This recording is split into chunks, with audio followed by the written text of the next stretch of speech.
Text book అనకూడదమ్మా, పాఠ్య పుస్తకము అనాలి. మరి నోట్బుక్ ఏమంటారు? దీన్నేమో రాత పుస్తకము అనాలి. అలాగే. అలా అనుకోండి. వెళ్ళండి వెళ్ళండి. అయ్యా ఈ స్కేల్ ఏమంటారు? స్కేల్ అనకూడదు, కొలబద్ద అనాలి. ఓహో. ఈ పెన్ ఏమంటారు?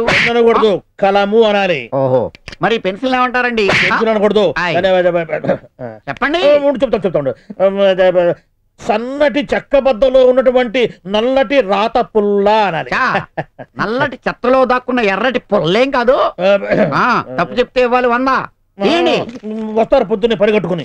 ప్లాన్ వేసుకుని వచ్చామమ్మా. ప్లాను అనకూడదు, పథకము అనాలి. ఓహో. తీసుకో 100 రూపాయలు. ఆమెను కూడా ఇవ్వండి.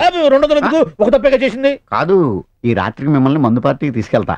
అక్కడ తాగినంత మందు ఫ్రీ. ఎక్కడ? డాడీ అమ్మిచ్చి రమ్మంది. అది మీ నాన్నకి చెప్పు, అమ్మ అడిగానని చెప్పు. ఉత్తినే.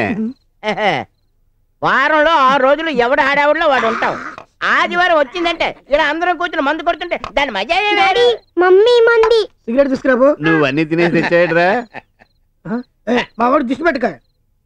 ఇగో మొన్న షకీలం వచ్చేళ్ళిన దగ్గర నుంచి ఒంట్లో ఒకటే.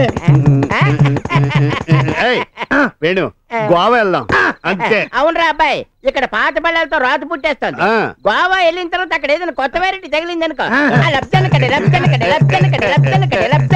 మీరేమంటారు శాస్త్రి గారు?